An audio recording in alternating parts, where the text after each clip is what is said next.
जय Malhar news चॅनलच्या सर्व प्रेक्षकांना सपना चौधरीचा नमस्कार। जिल्हा परिषदेच्या शाळेत शिकलेल्या विद्यार्थ्यांची राष्ट्रकुल स्पर्धेत सुवर्णपदकाला गवसणी। अतिदुर्गम तोरणडोंगरी गावातील दिलीप गावितची ग्लासगो राष्ट्रकुल स्पर्धेत पॅरा ॲथलेटिक्समध्ये सुवर्ण भरारी, हिरा झळकला राष्ट्रकुल स्पर्धेत। नाशिक जिल्ह्यातील सुरगाणा तालुक्यातील अतिदुर्गम तोरणडोंगरी गावातील रहिवासी वडील महादू गावित व आई मोहनाबाई गावित या सर्वसामान्य आदिवासी शेतमजूर दाम्पत्याच्या पोटी जन्म घेतलेला दिलीप 2009 मध्ये जिल्हा परिषद प्राथमिक शाळा तोरणडोंगरी या शाळेमध्ये पहिल्या इयत्तेत दाखल झाला। अभ्यासात जेमतेम असला तरी अंगी कौशल्य, काटकपणा, चपळता असल्याने झाडांवर चढणे, गुरांच्या मागे जंगलात जाणे आदी कामे तो अधिकच चपळाईने करीत होता। तसेच शालेय जीवनामध्ये जिल्हा परिषदेच्या वतीने राबविण्यात येत असलेल्या जिल्हा परिषद अध्यक्ष चषक स्पर्धेतील कला, क्रीडा स्पर्धेत तसेच विविध सहशालेय उपक्रमांमध्ये सहभागी होत असे। त्या शाळेमधील शिक्षकांनी त्याला लहानपणापासून अभ्यास, खेळ, संगीत, सहशालेय उपक्रम या सर्व प्रकारामध्ये गोडी लावली। त्यावेळी तो शाळेमध्ये खो-खो, कबड्डी, धावणे यामध्ये आवडीने सहभागी होत असे। शाळेमध्ये असताना तत्कालीन मुख्याध्यापक भास्कर भुसारे, पदवीधर शिक्षक केशव महाले, क्रीडा शिक्षक मधुकर राऊत, सहशिक्षक गणेश पाडवी, यशवंत भोये, लक्ष्मण पवार या शिक्षकांनी त्याला सन 2009 ते 2016 या कालावधीत जिल्हा परिषद नाशिक अंतर्गत घेण्यात येणाऱ्या जिल्हा परिषद अध्यक्ष चषक स्पर्धेत इयत्ता 4थी पासून त्याला खो-खो, कबड्डी, धावण या स्पर्धांमध्ये सहभागी होण्यासाठीची प्रेरणा दिली। त्याच्याकडून सराव करून घेतला व त्याला प्रत्यक्ष त्या स्पर्धेमध्ये सहभागी करून घेऊन केंद्रस्तर, बीटस्तर, तालुकास्तर व जिल्हा स्तरापर्यंत खो-खो त्याच पद्धतीने धावणे या प्रकारामध्ये प्रथम क्रमांक किंवा तसेच प्रावीण्य मिळवण्यात त्याला मार्गदर्शन केले। खऱ्या अर्थाने त्याचा पाया भक्कम करून घेण्याचे काम, क्रीडा कौशल्ये विकसित करण्याचे काम या जिल्हा परिषद शाळेमध्ये करण्यात आले। शाळेमधील शिक्षक मधुकर राऊत यांनी दररोज शाळेमध्ये असताना रोज सकाळी त्याच्याकडून धावण्याचा सराव करून घेतला। त्याला या धावणे क्रीडा प्रकारांमध्ये गोडी निर्माण झाली।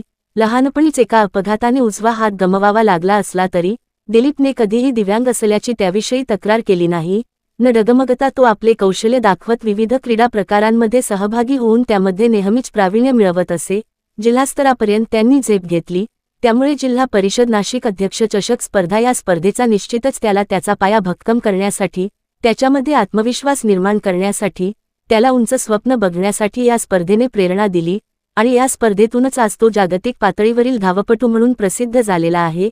जागतिक स्तरावरील विविध स्पर्धा पार पाडल्यानंतर त्यात यशस्वी झेपझेप घेतल्यानंतर दिलीप आपल्या मूळ गावी आल्यानंतर शाळेला आवर्जून भेट देत असे, विद्यार्थ्यांशी, शिक्षकांशी संवाद साधत असे। त्यावेळी सुद्धा त्या शाळेतील मुख्याध्यापक दिगंबर चौधरी, शिक्षक पंडित गायवन, मनोहर भोये, रामदास भोये, पुंडलिक चौधरी, श्रीकांत गवळी, मधुकर राऊत, गणेश पाडवी त्याला मार्गदर्शन करत असत, प्रेरणा देत असत।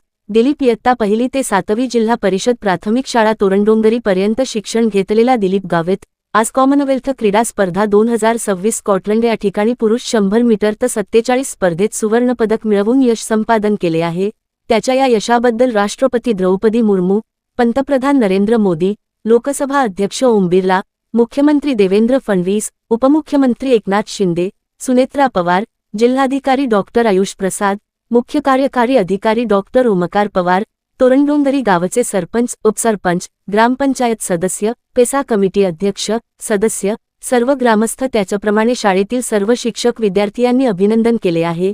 गटविकास अधिकारी साहेबराव खेडकर, गटशिक्षणाधिकारी श्रीमती अल्पा देशमुख, अलंगून बीटाचे विस्तार अधिकारी धनंजय कोळी, केंद्रप्रमुख धनराज भोये, शिक्षक पांडुरंग पवार, उत्तम वाघमारे, रतन चौधरी, सुधाकर भोये, कृष्णा देशमुख, आनंदा जाधव तसेच तालुक्यातील सर्व शिक्षक बांधवांनी या यशाबद्दल शुभेच्छा देऊन त्याचे अभिनंदन केले आहे।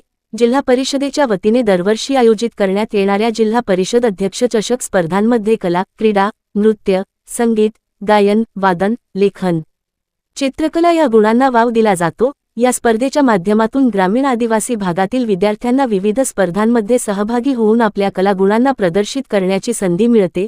जिल्हा परिषद शाळेतच पाया भक्कम होत असतो। जिल्हा परिषद शाळेतील विद्यार्थी कोठेही कमी नाहीत हेच या मिळविलेल्या यशावरून अधोरेखित होते। ओमकार पवार, मुख्य कार्यकारी अधिकारी, जिल्हा परिषद नाशिक यांनी सांगितले। सुरगाणा प्रतिनिधीसह सपना चौधरी, जय मल्हार न्यूज, नंदुरबार।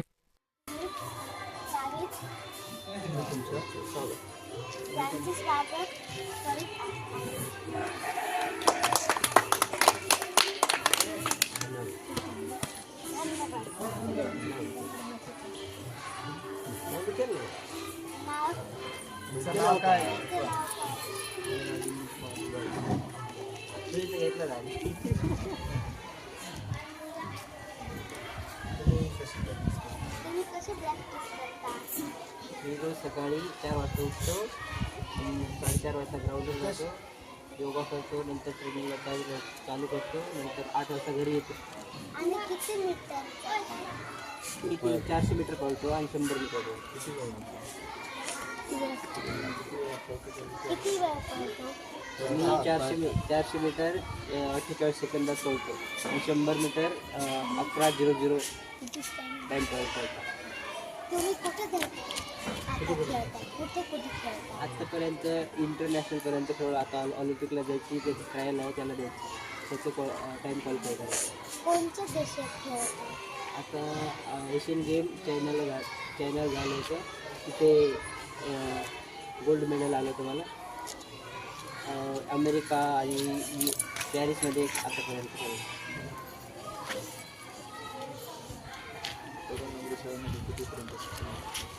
तोरण डोंगरी शाळेमध्ये कितीपर्यंत तुमचं शिक्षण होतं? माझं पहिलीपासून तर 7वीपर्यंत शिक्षण होतं. आम्हाला राऊत सर खो खो शिकवायचे. आणि तुम्ही लिहायचे कसे? लिहायचं हातानेच लिहायचं. हळूहळू चांगली सवय पडली, मग चांगले अक्षर राहिले, नंतर सगळं जमत होतं एका हाताने. पुढील शिक्षण कुठे झालं?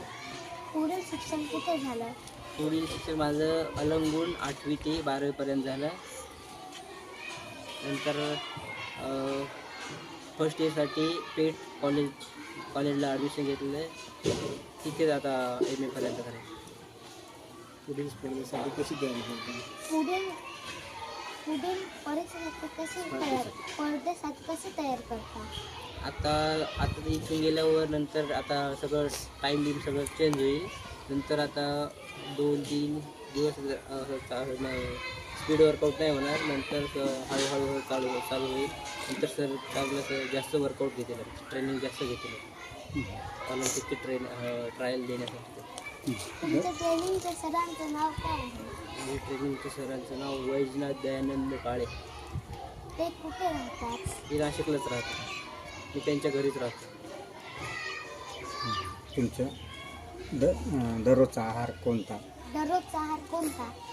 मी सकाळी नाश्ता करतो. नाश्त्यात उपमा असतो किंवा दलिया असतो. नंतर दुपारी 3 पोळ्या आणि वरण आणि सलाड आणि भाजी. नंतर संध्याकाळी मग भाजी पोळी आणि वरण किंवा चिकन असतं किंवा सूप असतं. आपल्या शाळेतील मुलांना काय समजलं? आमच्या शाळेतल्या मुलांना काय समजतं? इथल्या शाळेतल्या मुलांना तुम्ही पण रोज ट्रेनिंग करा. रोज जे सर सांगतात ते ऐका. अभ्यास करायचा, रोज ट्रेनिंग करायची, त्यांचं ऐका. तुम्ही पण माझ्यासारखं व्हा असे मला पण वाटतं. पुढील स्पर्धेसाठी आमच्या शाळेकडून सर्व विद्यार्थ्यांकडून शुभेच्छा. पुढील स्पर्धेसाठी आमच्या सर्व विद्यार्थ्यांकडून शिक्षकांकडून शुभेच्छा. थँक्यू.